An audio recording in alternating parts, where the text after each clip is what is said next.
दोस्तों, कुछ दिन पहले ही होल्ड योर ब्रेथ नाम की फिल्म रिलीज हुई। ये साइकोलॉजिकल हॉरर है। कहानी एक छोटे से परिवार की है जो ओक्लाहोमा के एक वीरान और बंजर इलाके में रहते हैं। फिर उनके साथ कुछ भयानक चीजें होना शुरू हो जाती है। फिल्म की कहानी शुरू होती है 1933 से।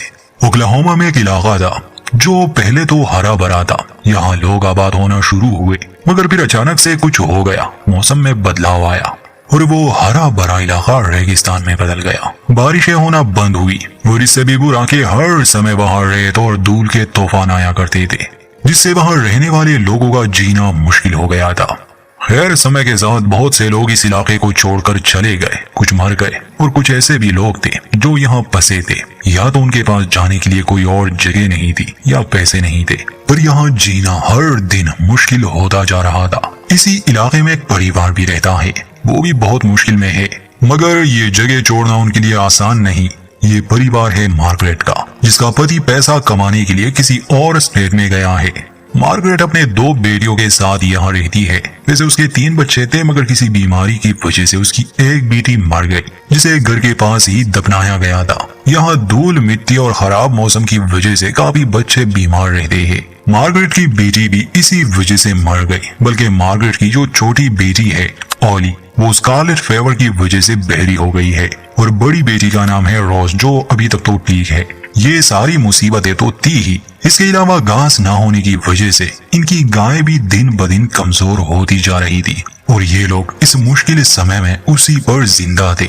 मार्गरेट की जो बेटी मर गई, उसकी मौत के बाद मार्गरेट को नींद नहीं आती। इंसोम्निया की वजह से अक्सर उसकी तबीयत खराब रहती है, बल्कि उसे कुछ हेल्यूसिनेशंस भी होते हैं, जिस वजह से रोज को उनसे डर भी लगता था। और ये लोग एक कमरे में नहीं सोते थे, इसलिए डॉक्टर ने मार्गरेट को नींद की गोलियां दी थी, जिसे उसे हर रात लेना था।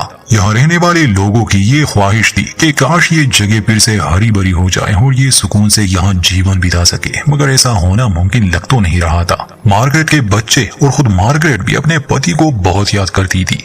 ये लोग चाहते थे कि वो लौट के आए, या कम से कम वो इतने पैसे कमा सके कि ये उनके साथ रहने चले जाए। पर शायद उसके भी हालात कुछ ठीक नहीं थे। यहाँ पर एक शेरिफ भी था, एक डॉक्टर भी और चर्च भी। गांव की औरतें अक्सर दिन के समय एक साथ बैठकर बातें किया करती थी।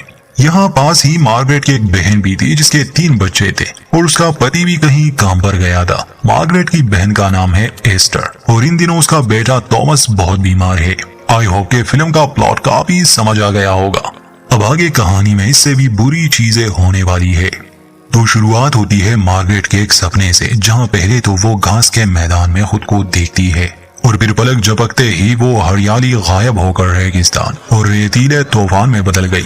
मार्गरेट को उसमें बहुत से लोगों की चीखें सुनाई दे रही थी। अचानक वो नींद से जागी। फिर हमें दिखाया जाता है कि ये लोग कैसे अपनी जिंदगी गुजार रहे हैं। ये सब काफी मुश्किल था इनके लिए, मगर इस सब के बावजूद मार्गरेट माँ होने का भूमिका निभाती है, यानी अपने बच्चों का ख्याल रखना, उन्हें जिंदा रखना। एक रात हम देखते हैं कि रोज अपनी छोटी बहन ओली को एक डरावनी कहानी सुना रही है, जो कि बिल्कुल अच्छा आइडिया नहीं था। ये किताब थी जिसका नाम था द ग्रे मैन। कहानी में एक आदमी था जिसने अपने बच्चों और पत्नी को मारना चाहा, घर को आग लगा दी, मगर उस आग में वो आदमी खुद भी मर गया और अब उसकी राख धूल के साथ उड़ती रहती है। कहते हैं कि जो इंसान भी उसकी राख को इनहेल करे, वो भी उसी की तरह बुरा बन जाएगा। खैर, ये तो बस एक कहानी थी, मगर छोटी ओली सच में डर जाती है। उसकी माँ को भी नींद नहीं आती, तो वो पूछती है कि क्या माँ भी उसके वश में आ गई है, यानी द ग्रे मैन के वश में। तो रोज उसे समझाती है कि नहीं, माँ तो हमारी बहन की मौत से उदास रहने लगी है। अगले दिन ये परिवार ईस्टर के यहाँ जाता है, जो कि मार्गरेट की बहन है। उसका छोटा बेटा थॉमस बीमार था, कांस रहा था, वो भी काफी दिनों से। और ईस्टर की हालत भी कुछ ठीक नहीं थी, मानो जैसे उसने उम्मीद खो दी हो। उसका घर धूल से भर गया था, वो सफाई नहीं कर रही थी। ईस्टर मार्गरेट से कहती है कि वो यहाँ से जाने वाली है, क्योंकि उसने एक बुरा सपना देखा है।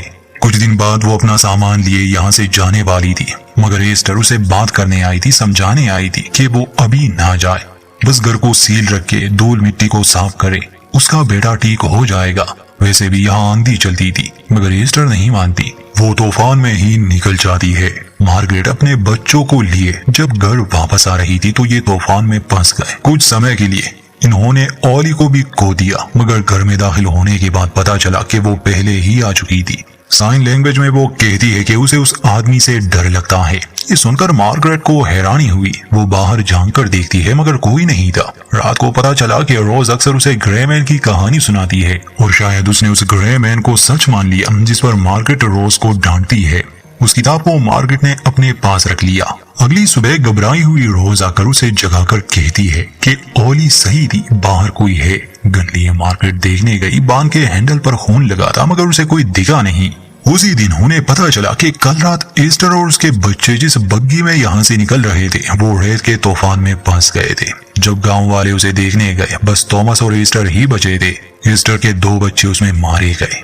उसे घर लाया जाता है। मार्गरेट उस पर गुस्सा थी क्योंकि उसने एस्टर को ना जाने की सलाह दी थी, जिससे एस्टर रोने लगी क्योंकि अब उसे लगने लगा कि ये उसी की गलती थी। इस हादसे के बाद मार्गरेट के दिल में एक डर सा बैठ गया, जैसे कहीं वो अपने बच्चों को ना खो दे। वो डॉक्टर से मिलने जाती है मगर डॉक्टर उसे सलाह देता है कि वो घर को सील रखे और बच्चे मास्क का इस्तेमाल करें।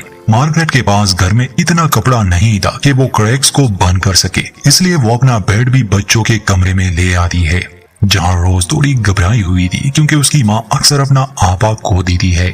अगले दिन जब मार्गरेट ने देखा कि एक गाय को खुला छोड़ दिया गया है तो उसे बहुत गुस्सा आया। वो रोज को इसके लिए डांटती है क्योंकि ये गाय ही उन्हें जिंदा रख रही थी। घास ना होने की वजह से अब गाय ने दूध देना भी बंद कर दिया था। बान में मार्गरेट को कुछ महसूस हुआ, लगा जैसे कोई हो। गन लिए वो ऊपर गए। इससे पहले भी ओली ने कई बार कहा था कि कोई आदमी है यहाँ। उसके हिसाब से ये था द ग्रे मैन। मार्गरेट पर चूंकि एक डर सा हावी हो गया था, इसलिए कहीं ना कहीं वो भी ग्रे मैन पर विश्वास करने लगी थी। बाद में उसे एक आदमी मिला। मार्गरेट ने उस पर गन तानी थी, शायद ये 2-3 दिन से यहाँ छुपा था। ये आदमी अपना नाम वॉलेस बताता है और ये भी कि ये हेनरी यानी मार्गरेट के पति का दोस्त है, क्योंकि जो जैकेट उसने पहनी थी ये हेनरी ने ही उसे दी थी और चूंकि इसका एक पैर जख्मी था इसलिए ये काम ना कर सका। मार्गरेट पूछती है कि तुम दरवाजे पर भी तो आ सकते थे, यहाँ छुपने की जरूरत क्या थी? तो वॉलेस कहता है कि मैं तुम लोगों को डराना नहीं चाहता था, मेरा हुलिया डरावना सा था। जैसे ही मेरी हालत थोड़ी ठीक हो जाती मैं ऐसे ही करने वाला था। मार्गरेट को उस पर विश्वास तो नहीं था मगर तभी रोज को कुछ होने लगा। उसकी नाक से खून बहने लगा। वॉलेस खुद को एक प्रीचर बता रहा था, वो मदद करना चाहता था, इसलिए वो रोज के चेहरे पर हाथ रख देता है। ये थोड़ा अजीब था मगर खून आना बंद हो गया और मार्गरेट के लिए तो ये किसी चमत्कार से कम नहीं था। इसलिए मार्गरेट वॉलेस को अपने बान में रहने की इजाजत देती है, इस शर्त पर कि वो किसी को दिखे नहीं, वरना आसपास के लोग अजीब अजीब बातें करेंगे। अगले दिन बारिश होती है। बच्चे बहुत खुश थे और मार्गरेट को ऐसा लगने लगा जैसे वॉलेस की वजह से ये सब हो रहा है। उसी दिन चर्च के बाहर थॉमस यानी एस्टर के बेटे को बिना कपड़ों और बुरी हालत में देखकर सबको बहुत दुख होता है। असल में एस्टर का दिमागी संतुलन तब ठीक नहीं था, वो अपने बच्चे को संभाल नहीं पा रही थी, इसलिए शेरिफ को आगाह कर दिया जाता है। मार्गरेट के कहने पर थॉमस को ले जाया गया किसी सुरक्षित जगह पर। हालांकि मार्गरेट को दुख बहुत होता है एक माँ से उसके बच्चे को छीनना। खैर उस दिन मार्गरेट बहुत परेशान थी। वॉलेस वो प्रीचर अभी तक उनके बान में था, इसलिए अपने दिल का हाल वो उसे सुनाने गई और ये भी कि बेटी के गुजर जाने के बाद उसे नींद नहीं आती और अजीब अजीब से सपने आते हैं। वॉलेस उससे बहुत अच्छे से बात करता है मगर उसका राज ज्यादा समय के लिए छुपा नहीं रहता। मार्गरेट को अपने पति की तरफ से एक लेटर मिला। उस रात वॉलेस भी उनके साथ था। ओली उसके गोद में बैठी थी। अब जैसे जैसे वो उस लेटर को पढ़ने लगी पता चला कि हेनरी ने उनके लिए पैसे भेजे थे मगर वो जैकेट चोरी हो गया और ये काम किसी और का नहीं बल्कि वॉलेस का था। मार्गरेट तुरंत बंदूक उस पर तान दी है क्योंकि ये आदमी झूठा, धोखेबाज और चोर था। अपनी जान बचाने के लिए उसने ओली को पकड़ा हुआ था। मार्गरेट उसे शेरिफ के हवाले करना चाहती थी। वो अपने पति के पैसे मांगती है तो वॉलेस कहता है कि सब खर्च हो गए। वो ओली को छोड़ने वाला था लेटर के बदले, मगर मार्गरेट को उस पर विश्वास नहीं था। खैर वो अपनी बच्ची को इशारा करती है और दीवार पर गोली चलाती है, जिससे वॉलेस ने उसे तो छोड़ दिया मगर वो लेटर भी छीन लेता है। बाद में उसने उसे जला दिया ताकि कोई सबूत ना रहे। मार्गरेट उसे घर से निकालना चाह रही थी। वॉलेस कहता है कि मैं एक एंजल हूँ, मैंने तुम्हारी बेटी को ठीक किया है, अगर तुम मेरे साथ ऐसा करोगी तो तुम्हारी बेटी फिर से बीमार हो जाएगी। मगर मार्गरेट उसकी बात नहीं सुनती और उसे घर से निकाल देती है। हालांकि उस समय मौसम काफी खराब था और वॉलेस को शेल्टर की जरूरत थी। मार्गरेट को डर था, इसलिए वो पूरी रात पहरा देती है। उसे एक बुरा सपना भी आता है जब उसकी बहन एस्टर ऑली को मारने वाली थी। फिर अब चूंकि मार्गरेट ने सोना छोड़ दिया था, इसलिए उसके दिमाग पर बुरा असर होने लगा। उसने ग्रेमैन की कहानी को भी सच मान लिया। तो एक रात उसने देखा कि बच्चों के बिस्तर पर आग लगी है। फिर बच्चे चीखते। रोज को पता चला कि उसकी माँ का मानना है कि ये सब ग्रेमैन कर रहा है और वॉलेस भी ग्रेमैन के कब्जे में था। रोज पूछती है कि वो सब तो सच नहीं है ना माँ, आपने खुद कहा था। मगर मार्गरेट कहती है कि क्या तुमने देखा नहीं, उसने कैसे तुम्हें ठीक किया और उसके आने से बारिश भी हुई। रोज को अपनी माँ की फिक्र सताने लगी। अगले दिन एस्टर अपने बहन से मिलने आई थी। अब उसकी हालत ठीक लग रही थी। उसका कहना था कि वो प्रीचर से मिल रही है और वो उसे सही राह दिखा रहा है। आज शाम गांव वाले एक जश्न में शामिल होने वाले थे। एस्टर अपनी बहन को भी सलाह दी है कि वो अपने बच्चियों को ले आए। खैर रात को जैसे रोज तैयार होती है नए कपड़े पहनकर, तो मार्गरेट को ऐसा लगा जैसे रोज को कुछ हो गया हो। वो सांस नहीं ले रही और मदद के लिए चिल्ला रही है। वो जल्दी से उसके कपड़े फाड़ देती है, पर असलियत में रोज बस हंस रही थी और मार्गरेट के दिमाग ने उसे धोखा दिया जैसे वो चिल्ला रही हो। इस बात से रोज काफी परेशान हो जाती है, क्योंकि धीरे धीरे अब उसकी माँ पागल हो रही थी और मार्गरेट को लग रहा था कि वॉलेस ने उसे कोई कर्ज दिया या फिर ये ग्रेमैन कर रहा है। वो धूल के जरिए उसके शरीर में जा चुका है।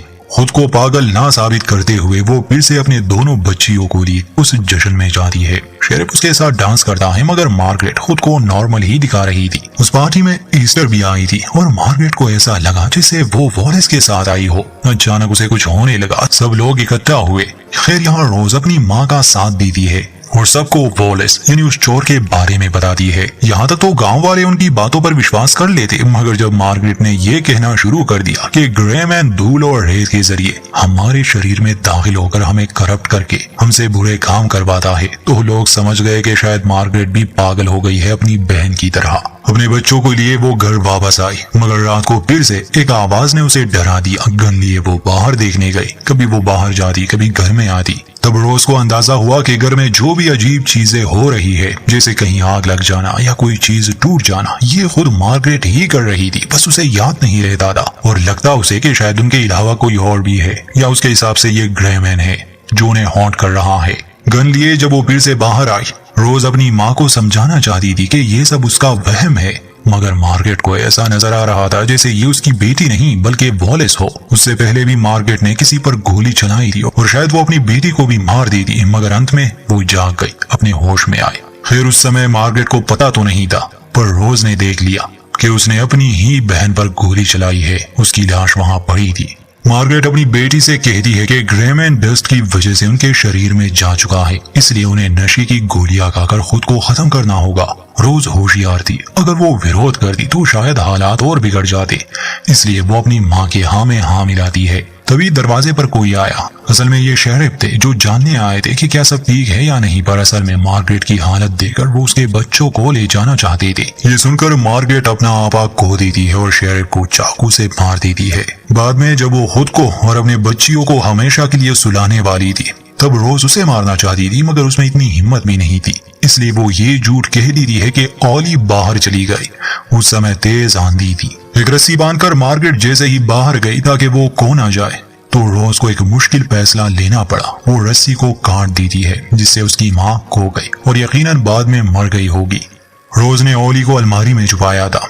फिल्म के अंत में हम देखते हैं कि दोनों बहनें एक ट्रेन में इस इलाके से दूर जा रही है, शायद अपने पिता के पास। अब उन्हें हरियाली भी नजर आने लगी, मगर रोज कभी भी अपने इस गिल्ड से निकल नहीं पाएगी कि उसने अपनी ही माँ को ऐसे हालात में छोड़ दिया, और फिर शायद किसी दिन रोज भी पागल हो जाए। इसी के साथ दोस्तों होता है इस फिल्म का अंत।